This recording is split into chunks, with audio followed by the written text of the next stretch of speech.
नमस्कार, स्वादिष्ट किचनमध्ये आपलं खूप खूप स्वागत आहे। आज बनवणार आहोत आपण कोंडुळे। ही मराठवाडा रेसिपी आहे। चला तर मग आपण स्वयंपाकघरामध्ये जाऊया। हे कोंडुळे खायला खूप खमंग लागतात आणि करायला पण खूप सोप्या पद्धतीने करता येतात। चला तर मग आपण याचं साहित्य पाहूया। इथे मी शेंगदाण्याचं कूट, कोथिंबीर, गव्हाचं पीठ, ज्वारीचं पीठ, डाळीचं पीठ, तिखट, मसाला, हळद, मोहरी, अद्रक लसूण पेस्ट आणि मीठ घेतलेलं आहे। आता आपण याची कृती पाहूया। इथे मी परातीमध्ये 1 वाटी गव्हाचं पीठ, अर्धी वाटी डाळीचं पीठ आणि पाऊण वाटी ज्वारीचं पीठ घेतलेलं आहे। आता याच्यामध्ये आपल्याला 2 चमचे तेल टाकून घ्यायचं आहे। तेल टाकून झाल्यानंतर अर्धा चमचा लाल तिखट टाकायचा आहे, थोडीशी हळद टाकायची आहे, चवीपुरतं मीठ टाकून घ्यायचं आहे आणि थोडीशी कोथिंबीर टाकून घ्यायची आहे। अद्रक लसणाची पेस्ट टाकायची आहे। आता हे आपण सर्व एकत्र मिसळून घेऊया। थोडासा गरम मसाला टाकून घ्यायचा आहे। हे पीठ आपल्याला आता मळून घ्यायचं आहे। तर आपलं पीठ मळून झालेलं आहे। खूप घट्ट पण नाही आणि खूप सैल पण नाही। या पिठाला आपण आता तेल लावून घेऊया आणि याचे आपल्याला छोटे छोटे गोळे करून घ्यायचे आहेत। हे कोंडुळे आपल्याला वाफवून करून घ्यायचे आहेत। तर आपले हे गोळे तयार झालेले आहेत। आता याचे आपण अशा पद्धतीने कोंडुळे करून घ्यायचे आहेत।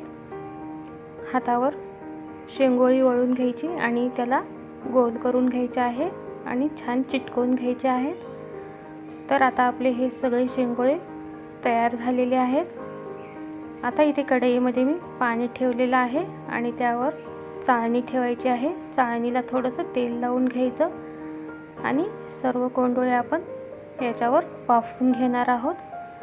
आता याच्यावर आपण झाकण ठेवून द्यायचं आहे आणि 4 ते 5 मिनिट याला वाफवून घ्यायचं आहे। तर आता आपले हे कोंडुळे वाफवून झालेले आहेत। याला आपण थंड करण्यासाठी ठेवून देऊया बाजूला। इथे मी एक पॅन घेतलेला आहे आणि त्यामध्ये 2 ते 3 चमचे तेल टाकायचं आहे, थोडीशी मोहरी, थोडीशी जिरे आणि अद्रक लसणाची पेस्ट टाकून घ्यायची आहे। याला आपण थोडंसं परतून घेऊया। आता याच्यामध्ये आपण कोथिंबीर आणि कढीपत्ता टाकून घ्यायचा आहे। आता याच्यामध्ये आपण बाकीचे मसाले टाकून घेऊया।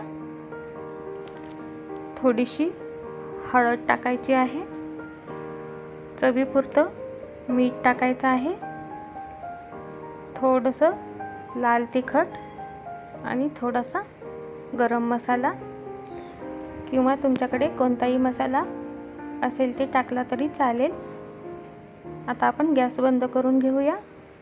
थोडेसे तीळ टाकून घ्यायचे आहेत आणि ही फोडणी परतल्यानंतर याच्यामध्ये आपण वाफवलेले कोंडुळे टाकून घ्यायचे आहेत। फोडणीमध्ये आपल्याला मसाले कमी प्रमाणात टाकायचे आहेत कारण आपण पिठामध्ये सर्व मसाले टाकलेले आहेत।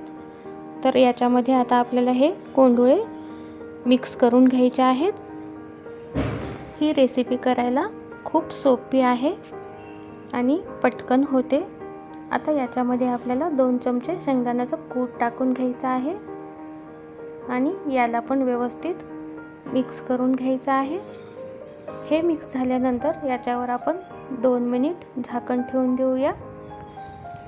आता आपले हे कोंडुळे तयार आहेत। गॅस बंद करून घ्यायचा आहे आणि एका प्लेटमध्ये सर्व करायचे आहेत। ही रेसिपी तुम्ही नक्की करून पहा आणि लाईक, शेअर आणि सबस्क्राईब करायला विसरू नका।